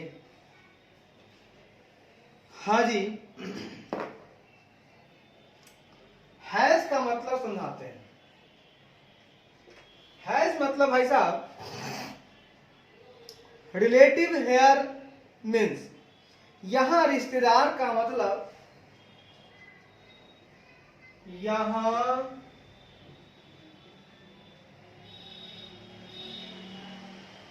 रिश्तेदार का मतलब रिलेटिव मीन्स, रिलेटिव का मतलब रिश्तेदार से है,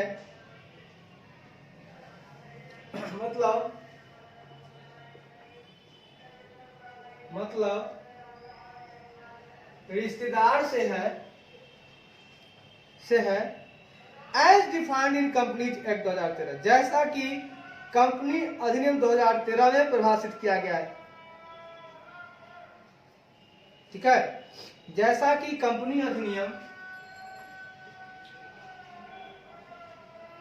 जैसा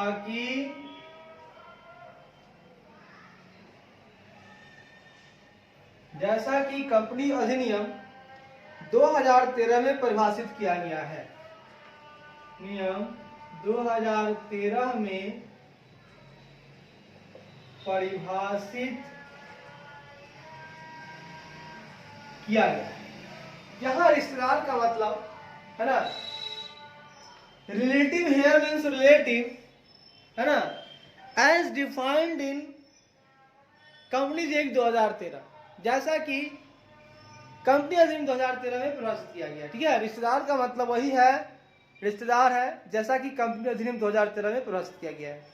तो 2013 में क्या है रिश्तेदार का मतलब, सब कुछ आता है। देखिए उसमें क्या है, पति और पत्नी तो हो गया, बेटा हुआ, सौतेला बेटा हुआ, बेटी हुई, सौतेली बेटी हुई, बहनोई नहीं आएगा।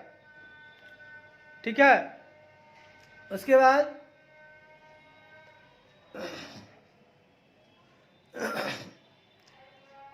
सिस्टर आ गई, ब्रदर आ गई, भाई आएगा, भाभी नहीं आएगा, और बेटा का पत्नी भी आएगा, बेटी की पत्नी भी आएगी, बहन का बहनोई नहीं आएगा, और भाई वाला भाई भी भाभी नहीं आएगी। ठीक है, फादर मदर आ जाएंगे, सौतेला माँ बाप भी आ जाएंगे, है ना। इस तरह से वही चीज यहां भी है। ठीक है ना, ध्यान रखिएगा। आगे बढ़िए। प्रोमोटर हेयर मीन्स, यहां प्रोमोटर का मतलब यहाँ प्रमोटर का मतलब, यहाँ प्रवर्तक का मतलब, यहाँ प्रवर्तक का मतलब कंपनी अधिनियम 2013 में परिभाषित, कंपनी अधिनियम 2013 में परिभाषित प्रवर्तक से है।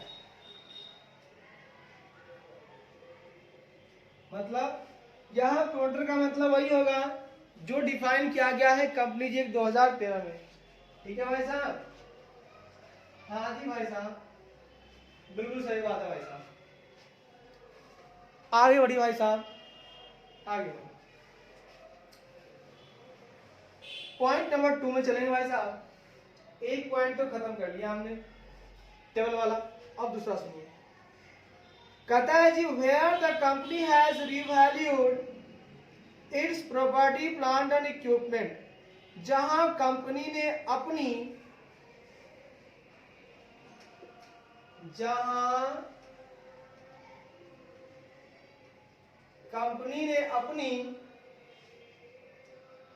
संपत्ति, संयंत्र और उपकरण,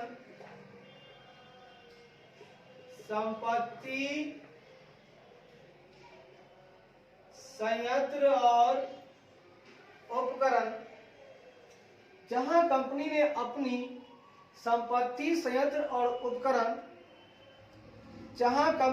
अपनी संपत्ति, संयंत्र और उपकरण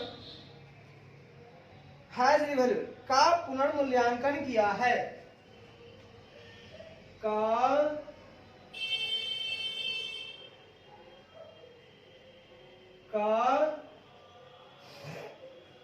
पुनर्मूल्यांकन किया है, हाँ किया है। द कंपनी, है ना, किया है। द कंपनी सेल, वहां company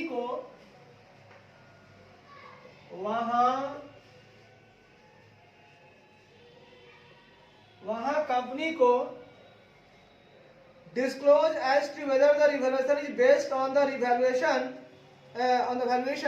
valuation by registered valuer। वहां है ना, the company shall disclose, company को यह खुलासा करना होगा कि वहां कंपनी को यह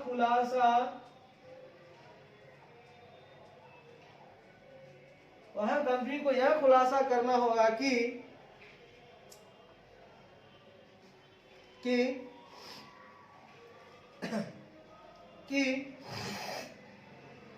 whether the revaluation is based on the valuation by registered valuer, क्या पुनर्मूल्यांकन एक पंजीकृत मूल्यांकक द्वारा, है ना, क्या पुनर्मूल्यांकन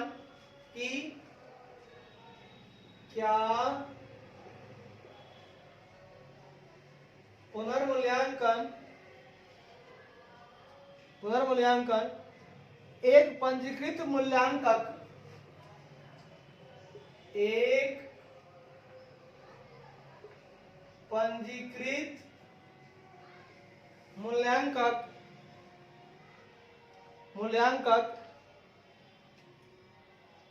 द्वारा मूल्यांकन पर आधारित है, द्वारा मूल्यांकन पर आधारित है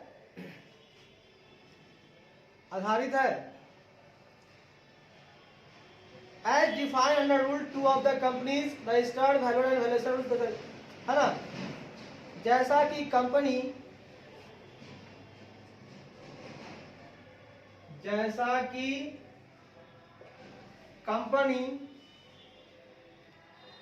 कंपनी पंजीकृत मूल्यांकक,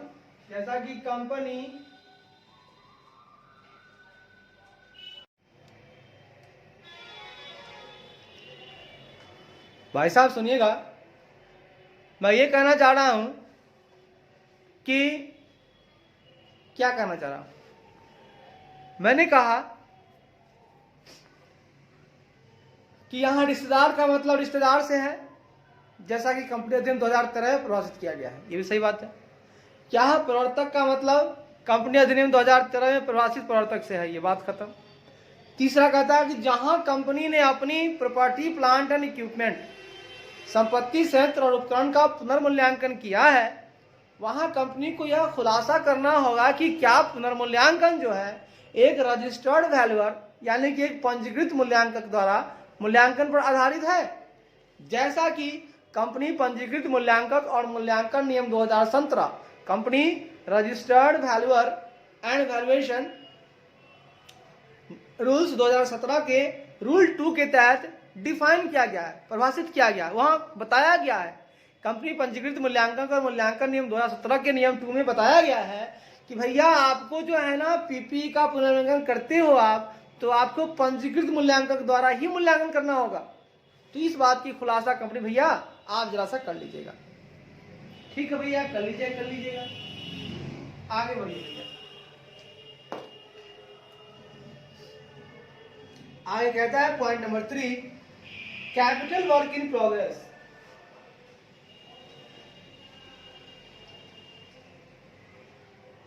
capital work in progress, CWIP बोला जाता है इसको। कैपिटल वर्क इन प्रोग्रेस का मतलब होता है भाई साहब पूंजीगत कार्य प्रगति पर, पूंजीगत कार्य कहाँ है, तो सर प्रगति पर है पूंजीगत कार्य। कार्य कैसा है, पूंजीगत है, और है कहाँ पे, तो भाई साहब वो है आपका प्रगति पर है। बढ़िया है साहब, गुड, वेरी गुड। आइए भाई साहब देखते हैं पॉइंट नंबर 1, इसके लिए क्या बातें करना है। अब इसके बारे में नोट देना है कि अगर पूंजीगत कार्य प्रगति पर है तो इसके कुछ पॉइंट्स हैं जो हमें समझने हैं और अच्छी तरह समझने हैं, बढ़िया तरह समझना है, खुशी समझना है भाई साहब जी। ठीक है भाई साहब, आइए भाई साहब कहता है for capital work in progress, पूंजीगत कार्य प्रगति के लिए पूंजीगत कार्य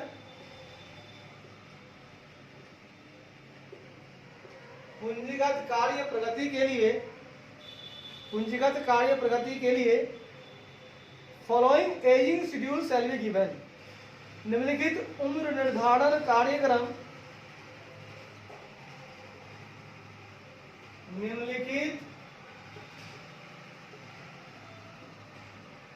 उम्र निर्धारण कार्यक्रम, निम्नलिखित एजिंग शेड्यूल दिया जाएगा, शैल बी गिवन।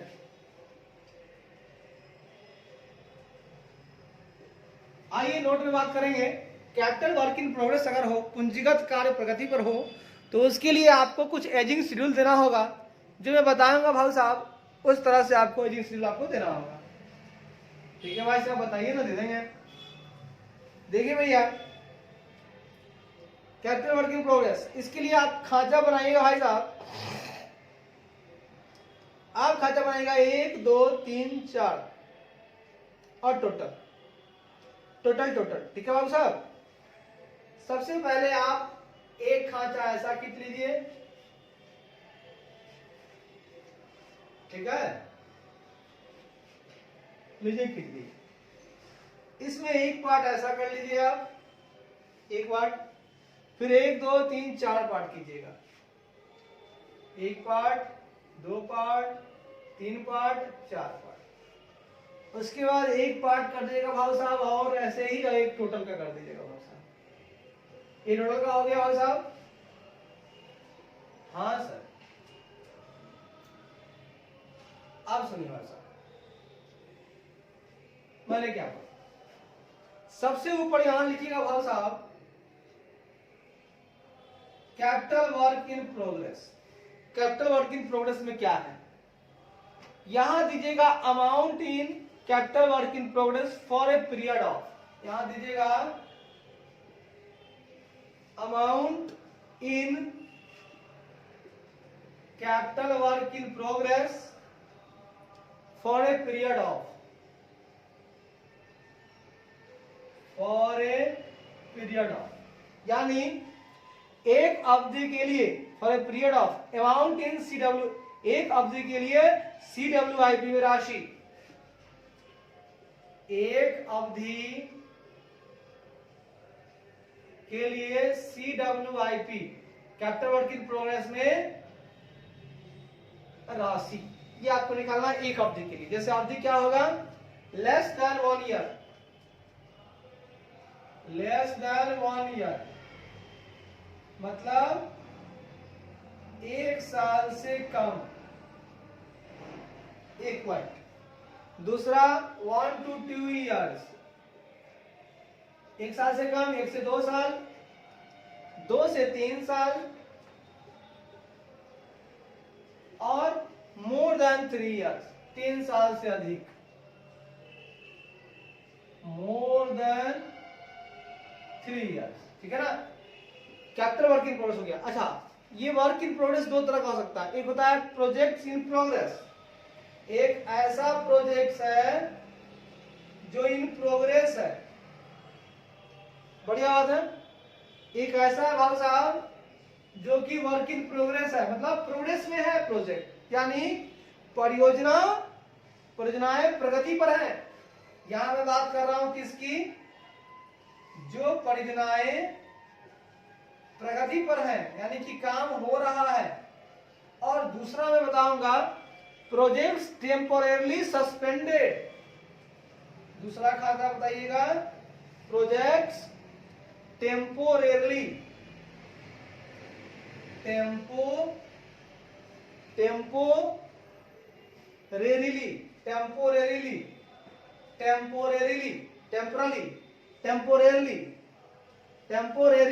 ठीक है, टेम्पोरेरली, प्रोजेक्ट्स टेम्पोरेरली सस्पेंडेड, सस्पेंडेड, इसका मतलब क्या हुआ सर, परियोजनाएं अस्थायी रूप से निलंबित, परियोजनाएं अस्थायी रूप से निलंबित। तो भाई साहब मैंने बोला कि कैपिटल वर्क इन प्रोग्रेस का आप थोड़ा सा एक अवधि के लिए राशि निकालिएगा, है ना। ये एजिंग शेड्यूल निकालना है आपको, ऐसे निकालना है। कैसे निकालना है, तो एक लाइन में लिखिएगा, पहला में कैपिटल वर्क इन प्रोग्रेस, जिसमें 2 आइटम होंगे, एक तो होगा प्रोजेक्ट जो इन प्रोग्रेस होगा, जो परियोजनाएं प्रगति पर है, प्रोजेक्ट्स इन प्रोग्रेस होगा, और दूसरा जो प्रोजेक्ट्स है वो टेम्पोरेरीली सस्पेंडेड हो चुके हैं, परियोजनाएं जो है अस्थायी रूप से अभी निलंबित है, फिर चालू होंगे, अभी रुकी हुई हैं। प्रोजेक्ट्स टेम्पोरेरीली सस्पेंडेड है, एक है जो प्रोग्रेस में है। दोनों का एजिंग शेड्यूल दीजिएगा हमको, और एक अवधि के लिए उनकी राशि क्या है, amount in CWIP for a period, एक अवधि के लिए CWIP में क्या राशि है वो आपको बतानी है। तो आपको 3 पार्ट में बताना होगा ये राशि जो है एक पीरियड के लिए। जैसे ये जो एजिंग शेड्यूल है, मतलब कि 1 साल से कम वाली कौन कौन सी प्रोजेक्ट प्रोग्रेस में है या टेम्पोरली सस्पेंडेड है। फिर बताना है 1 से 2 साल के लिए, है ना, 2 साल तक के लिए, 1 से 2 साल के लिए, 1 to 2 ईयर्स के लिए कौन सा प्रोजेक्ट जो है प्रोग्रेस में है, और कौन सा प्रोजेक्ट टेम्पोरली सस्पेंडेड है। फिर 2 से 3 साल वाला बताइएगा कि कौन सा प्रोजेक्ट प्रोग्रेस में है, इन प्रोग्रेस, और कौन सा प्रोजेक्ट टेम्पोरली सस्पेंडेड है। और फिर बताइएगा कि मोर देन 3 ईयर्स, 3 साल से अधिक तक का कौन सा प्रोजेक्ट प्रोग्रेस में है, और 3 साल से अधिक से प्रोग्रेस में है और टेम्पोरली सस्पेंडेड है। मतलब 2-3 साल से, है ना, 2 से 3 साल आपको, 2 से 3 साल में से सस्पेंडेड है या प्रोग्रेस है, 1 से 2 साल से वो प्रोजेक्ट प्रोग्रेस में है या सस्पेंडेड है, या 1 साल से कम के लिए ही प्रोजेक्ट जो है प्रोग्रेस में है या सस्पेंडेड है। ठीक है, उन सबका आप अमाउंट बताइएगा, और कौन कौन सा प्रोजेक्ट है ये बताइएगा, कौन सस्पेंडेड है टेम्पोरली और कौन प्रोग्रेस में है। ठीक है ना, 1 साल से कम के लिए बताइएगा, 1 साल से कम से है 6 महीना से, 8 महीना से है, कोई 2 साल से है, कोई 18 महीना से है, तो 1 से 2 साल में आ गया। मतलब 12 महीने से ऊपर और 24 महीने से नीचे, मतलब 12 महीने से है, कोई 13 महीने से है, 14 महीने से है, 15 महीने से है, 24 महीने तक जो भी है उसका अलग बताइएगा। फिर 24 महीने से 36 महीने तक का बताइएगा, है ना।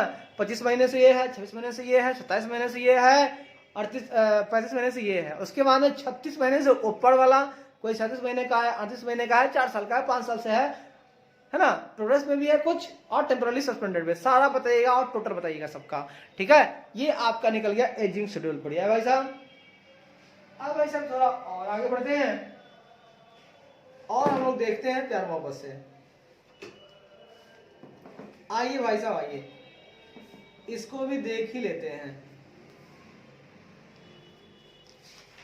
आइए भाई साहब इसको भी देख ही लेते हैं, क्या है ये। कहता है भाई साहब एक स्टार्ट, अच्छा अमाउंट इन रुपी क्या होगा, टोटल जो होगा भाई साहब ये होगा अमाउंट इन रुपी, ठीक है। अच्छा भाई साहब टोटल के साथ स्टार लगा हुआ है, इस स्टार का मतलब बताएंगे हम आपको, ठीक है। स्टार का मतलब बताएंगे, खुश रहेंगे ना भैया, कैसे नहीं खुश होंगे, कैसे नहीं खुश होंगे, अमाउंट इन रुपी, ठीक है। आइए इसको जगह दीजिए तो समझाते हैं।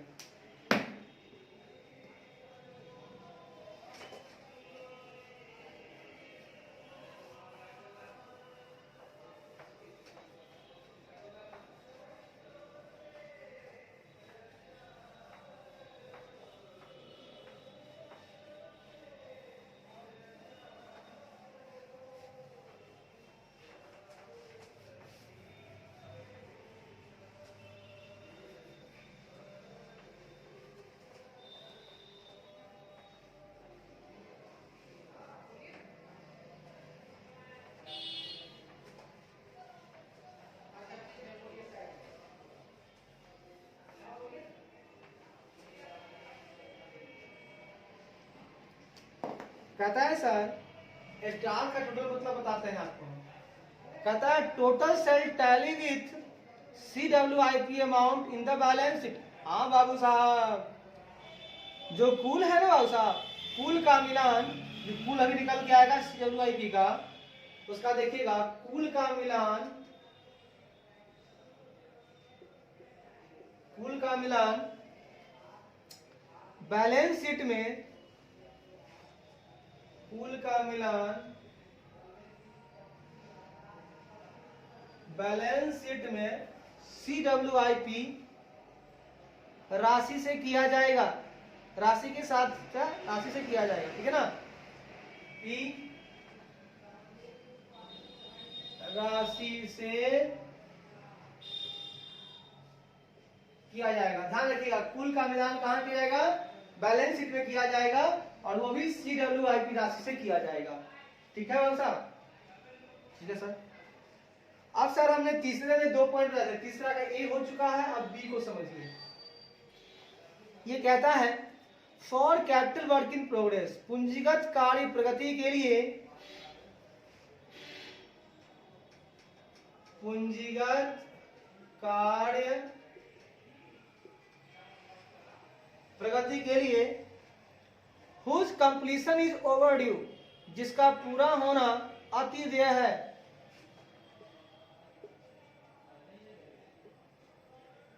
जिसका पूरा होना अति देय है, या has exceeded its cost compare to its original plan, या इसकी मूल योजना की तुलना में, या इसकी मूल योजना की तुलना में, या इसकी मूल योजना की तुलना में इसकी लागत से अधिक हो गया है, तुलना में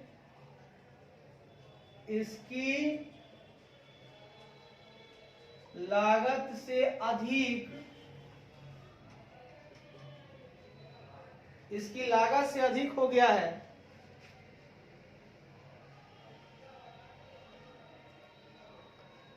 तो following CWIP completion schedule shell be given, तो निम्नलिखित, तो निम्नलिखित CWIP है ना कंप्लीशन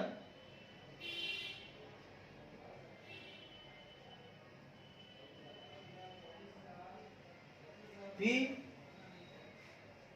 समापन कार्यक्रम कंप्लीशन कार्यक्रम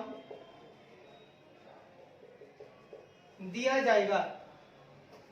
भाई साहब अब बी नंबर में मैं बात कर रहा हूं कि पूंजीगत कार्य प्रगति के लिए जिसका पूरा होना अतिदेय है, कंप्लीशन होना अभी ओवरड्यू है, अभी बाकी है, पूरा नहीं हुआ है कार्य, और इसकी जो मूल योजना है ना, इसकी जो ओरिजिनल प्लान है उसकी तुलना में अगर देखा जाए, मतलब प्लानिंग किया कि इतना खर्च होगा, उसकी तुलना में इसकी लागत जो है ना, तुलना में इसकी लागत से अधिक हो गया है।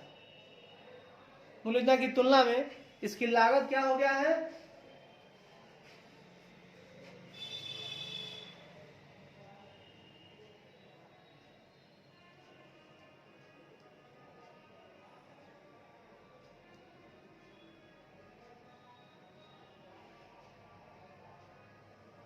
अच्छा, मतलब इसकी मूल जो योजना है ना, उसमें जो ये लागत लगाना चाहता है ना, उस लागत से अधिक हो चुका है उसका योजना में जो है ना वो अधिक हो गया है। मतलब कैपिटल वर्क इन प्रोग्रेस जो है, कार्य प्रगति पर है, अभी सोचा कि हमको लगेगा योजना में इतना, लागत इतना लगेगा, अब भैया लागत से अधिक हो रहा है, इसका योजना जो है ना बढ़ा जा रहा है। अब बढ़ा जा रहा है तो CWIP का जो कंप्लीशन शेड्यूल है वो ऐसे दिया जाएगा, जैसा बोल रहा हूं भाई साहब वैसा दिया जाएगा। ठीक है सर, कैसा दिया जाएगा? उसके लिए भाई साहब आपको खांचा बनाना होगा। ठीक है, एक तो देना होगा आपको CWIP, ठीक है, CWIP दे दीजिएगा, और इसमें डाल दीजिएगा आप प्रोजेक्ट 1, एक कर दीजिएगा प्रोजेक्ट 2, एक है परियोजना 1 परियोजना 2 डाल दिया। एक में डालिएगा आप टू बी कंप्लीटेड इन, ये जो कंप्लीट हुआ है तो देखिएगा टू बी कंप्लीटेड इन, मतलब ये पूरा होने वाला है कितने दिनों में? एक होगा, खाता बनाइएगा लेस देन 1 ईयर, फिर बनाइएगा 1 to 2 ईयर, फिर बनाइएगा 2 to 3 ईयर, फिर बनाइएगा मोर देन 3 ईयर, है ना। यहां पर आपको लिखना होगा अमाउंट इन रुपीज दीजिएगा। ठीक है, इस तरह से आप हमको बना के दीजिए। ठीक है, क्या दीजिएगा आप हमको? जो परियोजना अगर अधिक हो गया है कॉस्ट से, लगता है कि आपको योजना का जो अधिक लगने वाला है कैपिटल वर्क इन प्रोग्रेस का, तो आप बजाते इसको पढ़ देगा भैया ये कंप्लीट होने वाला है, लेस देन 1 ईयर वाला ये है, 1 साल में होगा कंप्लीट, ये 2 से 3 साल में कंप्लीट होगा, ये 3 साल अधिक कंप्लीट होगा। प्रोजेक्ट 1 ये है, प्रोजेक्ट 2 है, और उसकी राशि लिखिएगा हमको, कैपिटल वर्क इन प्रोग्रेस की राशि क्या लग रही है, प्रोजेक्ट 1 में क्या लग रहा है, प्रोजेक्ट 2 में क्या लग रहा है, बताते लिख के, है ना। 1 साल से कम में अगर पूरा होने वाला तो क्या है उसकी राशि, 1 से 2 साल में पूरा होने वाला तो क्या है राशि, है ना। बताते 2 से 3 साल वाला क्या है राशि, मोर देन पीरियड क्या है राशि, ये पूरा खोल के बता दीजिएगा। ठीक है सर, बता रहे हैं। उसके बाद कहता है भाई साहब स्टार, देखिए पॉइंट है, स्टार डबल स्टार पॉइंट है, कहता है डिटेल्स ऑफ प्रोजेक्ट्स, उन परियोजनाओं का विवरण,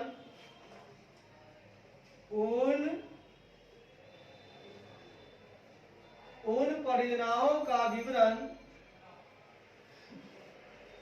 where activity has been suspended, जहां गतिविधि निलंबित कर दी गई है, जहां गतिविधि निलंबित कर दी गई है, जहां गतिविधि निलंबित कर दी गई है, shall be given separately, हाँ है, उन्हें दी गई है, अलग से दी जाएगी, है, उन्हें अलग से दी जाएगी, ठीक है ना, बस समझिएगा।